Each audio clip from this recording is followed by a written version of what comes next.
So you know how sometimes you find yourself in a situation that you kind of didn't think you were going to be in, and I don't mean a situation, you know, out at dinner or something. I mean like a situation where life's brought you somewhere you didn't quite expect, and maybe a few notches lower than what you'd hoped.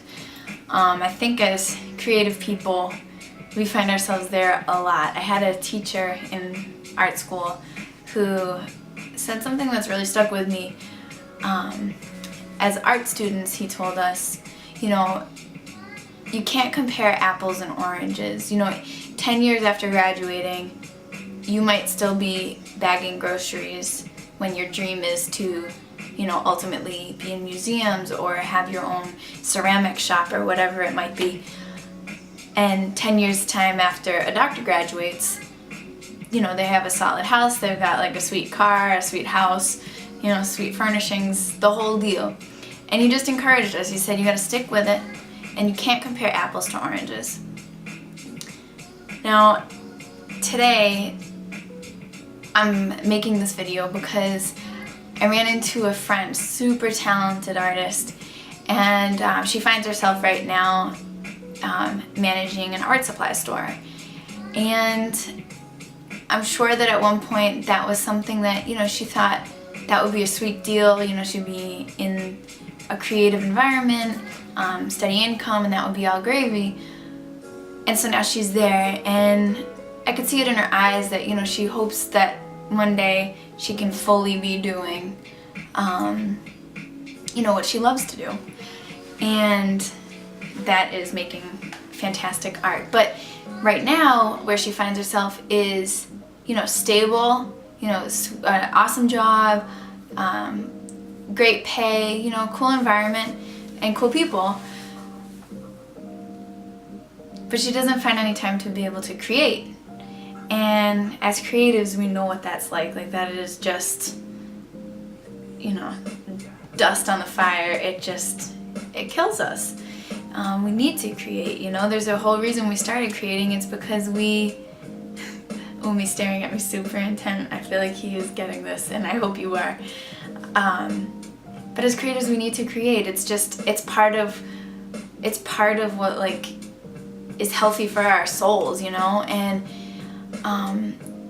what I encouraged her and what I encourage you, if you find yourself in the same type of position, finding it difficult to just get something done, and maybe even feeling hard on yourself or guilty, or maybe even like a failure, or like it's too late, you know, any of those discouraging thoughts, it's just accept the parameters of your current situation.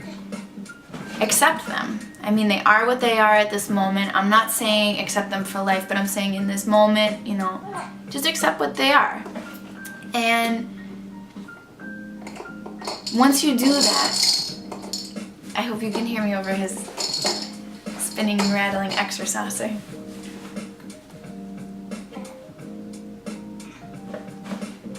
He's having a good time with it. Once you can accept the parameters of your situation, you know, you can start to see it for what it is, and it's not such a bad thing. You know, you just gotta be creative. You know, some artists, they work really big because they have a lot of space, but some artists, they don't have a lot of space. Some creatives don't have you know, a ceramic spinning wheel, and I don't even actually know what it's really called, but the wheel, you know. You gotta just work with what you've got for the time being. You know, if you don't have more than 3 minutes a day to create, and you gotta, you know, fit it in a space this big, then get a piece of paper this big and just do a 3-second sketch, or do a really tiny drawing that you can just kill it, you know? And you might create something really awesome, you know? Like you might end up starting just this whole entire new like series of work that you're gonna end up loving. And so I guess what I'm just really trying to encourage you to do is work with what you've got, physically, environmentally, time-wise, finance-wise. Just work with what you've got, and you'll be surprised where it takes you. You absolutely will. I'm trying to think of like a personal example. The main thing that comes to mind is, you know, when I started photography, I got like really, like for a while I got like really like stuck up in my head about like needing to like continue, like every time I hit like a, you know, a certain amount of savings, I wanted to get the better camera, like keep upgrading. And it was kind of ridiculous because like I buy a camera, start to learn it, then I make the money that I could now buy like the next camera up. And then I get that one, and then I save the money, and then I can get the next one, and it's just like always like that desire to want more, and part of that's natural, but it kind of was not good for me because my mind's always on the upgrade and what I don't have. And I wish I could remember who told me this one. It's another piece of gold. But they told me, you know, take what you've got, basically just learn the crap out of it, like get everything you can out of it, and don't upgrade until you physically can't do with that camera what you need to do, until you've maxed out every feature and you've just you've got nowhere to go but an upgrade. So I guess that's kind of like my personal story for this lesson. I'd really like to hear from you. You know, I know my blog posts are sort of like all over the place right now, and that's cool. Like, it's not quite intended, I'd say, but it's not unnoticed by me either. I just, you know, I want to blog, I want to connect with you, and I just figure I'll just, you know, start and learn and figure it out as I go. So I would really be interested to hear not only what you'd like to hear more of or what blogs have been like, you know, clicking with you the most, but do you find yourself in a situation where you're feeling super stifled by your, you know, situation? What would you say to somebody that is, if you're not, you know, like how could you encourage them?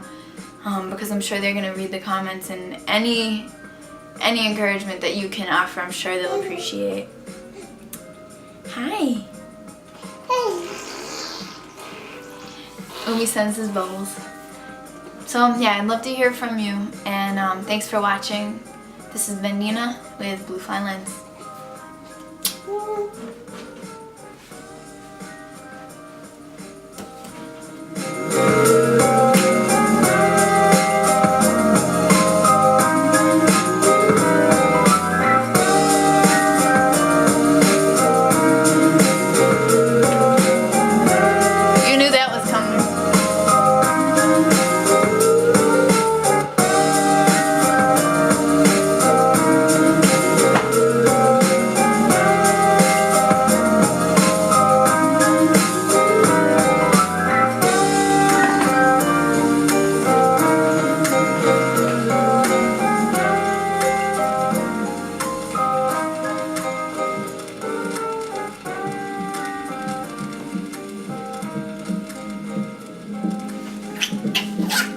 It's his nap time.